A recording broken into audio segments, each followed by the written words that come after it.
आज ही Doubtnut app download करें। Doubtnut पर होगा अब आपके सभी मैथ्स, केमिस्ट्री, फिजिक्स और बायोलॉजी डाउट्स का सफाया। बस अपने क्वेश्चन की फोटो खींचो, उसे क्रॉप करो और तुरंत वीडियो सोल्यूशन पाओ। Download now.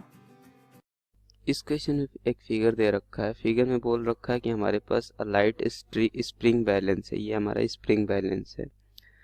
वो कनेक्ट किया जा रहा है दो ब्लॉक से, जिसका मास क्या है 20 kg है। एक स्ट्रिंग से कनेक्ट कर दिया गया। बोल रहा है कि graduation balance measure the tension in the string. जो बैलेंस है, लाइट स्प्रिंग बैलेंस है, ये क्या मेजर कर रहा है? टेंशन मेजर कर रहा है। स्प्रिंग में कितना टेंशन होगा। What is the reading of the balance. इस बैलेंस की रीडिंग क्या होगी? सबसे पहला क्वेश्चन ही का what is the reading of balance. तो ये फर्स्ट कैलकुलेट करते हैं। तो एक्चुअली क्या होगा, ये 20 kg मास के ऊपर स्ट्रिंग जो है वो एक टेंशन फोर्स लगाएगा और नीचे की तरफ 20 g का ग्रेविटेशनल फोर्स लग रहा होगा। सिमिलरली ये जो स्प्रिंग है, स्प्रिंग के ऊपर एक टेंशन फोर्स ये स्ट्रिंग लगाएगा और spring equal and opposite tension force ये लगाएगा। तो ये स्प्रिंग क्या बैलेंस करेगा? स्प्रिंग एक्चुअली ये टेंशन बैलेंस कर रहा होगा। तो टेंशन फोर्स स्प्रिंग बैलेंस करेगा। तो टेंशन फोर्स हम कैसे निकाल लेंगे? T इज इक्वल टू 20 जी की वैल्यू क्या होगी? 10 20 इंटू 10 इट मीन्स 200 न्यूटन। तो ये जो स्प्रिंग है या स्प्रिंग बैलेंस है, ये क्या मेजर करेगा? ये मेजर करेगा फोर्स, या फिर इसके अंदर जितना फोर्स वो मेजर करेगा वो कितना मेजर करेगा? 200 न्यूटन मेजर करेगा। फर्स्ट पार्ट तो हो गया। सेकेंड पार्ट ये बोल रहा है कि will the reading change if the balance is heavy. तो यदि बैलेंस को हैवी कर दे, ये इसका मास इंक्रीज कर दे, let us suppose small M से इंक्रीज करके हमने इसका मास क्या कर दिया? Capital M. स्मॉल एम से इंक्रीज करके इसका मास क्या कर दिया? Capital M. तो इसका स्प्रिंग बैलेंस का मास इंक्रीज करने से क्या टेंशन में कोई फर्क पड़ेगा? टेंशन तो है T is equal to 20 g, means tension जो है वो मास इंडिपेंडेंट है। तो क्या टेंशन के ऊपर या फिर इसके रीडिंग के ऊपर फर्क पड़ेगा? इसके मास को हम इंक्रीज करें तो नहीं, ये इसको फर्क नहीं पड़ेगा।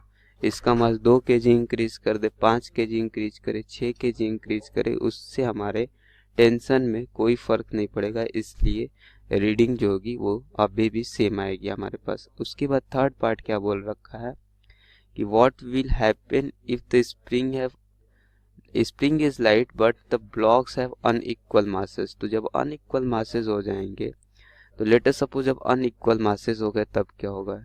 ये केस तो वैसे ही रहेगा, बस अनइक्वल के केस में क्या होगा हमारे पास?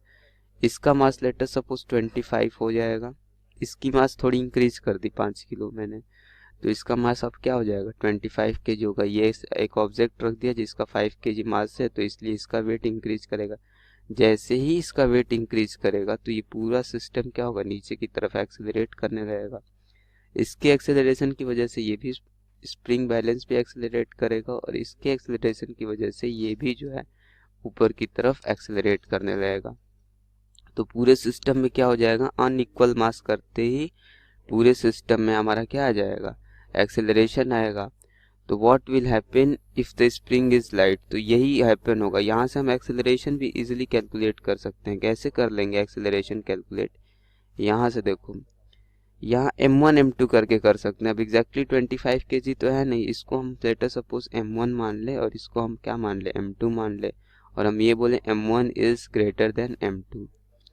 तो जो हम कैलकुलेट करेंगे वो कुछ इस तरीके से, नेट फोर्स किधर लग रहा है? नीचे की तरफ, क्योंकि एक्सेलरेशन नीचे हो रहा है। तो 20 g minus T is equal to m1, इसका मास क्या है? m1 इंटू ए।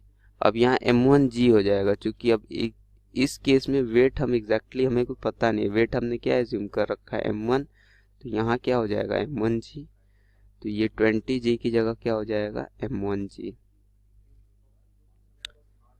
तो यहाँ से ये आ जाएगा टेंशन। अब इस केस में क्या आएगा हमारे पास? इस केस में ये ऊपर की तरफ एक्सेलरेट कर रहा है, तो ये m2 इसका मास हमने मान रखा है जो कि लाइटर है m1 से। तो नीचे m2g का फोर्स लगेगा, ऊपर टेंशन लगेगा।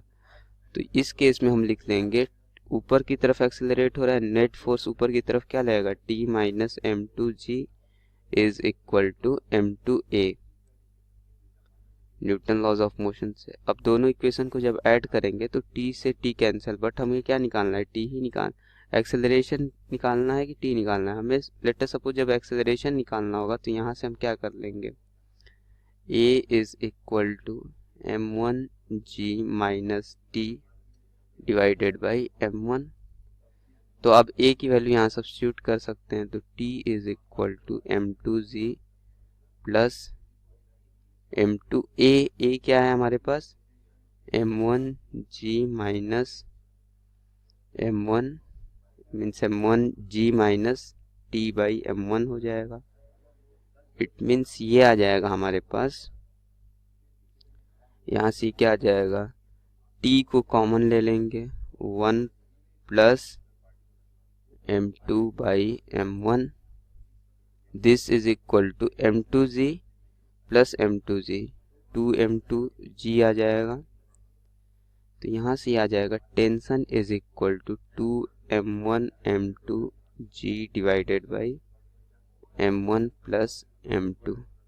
तो ये हमारा क्या आ गया, टेंशन आ गया, t is equal to 2m1 m2g divided by m1 plus m2। तो ये हमारा क्या आ गया, टेंशन आ गया।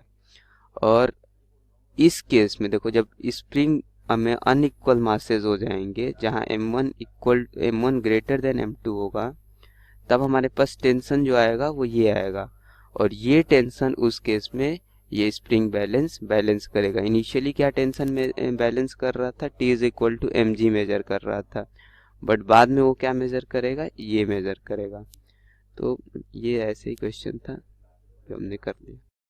क्लास 6 से 12 से लेके नीट, IIT, जेईई मेंस और एडवांस के लेवल तक 10 मिलियन से ज्यादा स्टूडेंट्स का भरोसा। आज ही डाउनलोड करें डाउटनेट ऐप या व्हाट्सएप कीजिए अपने डाउट्स 8400 400 400 पर।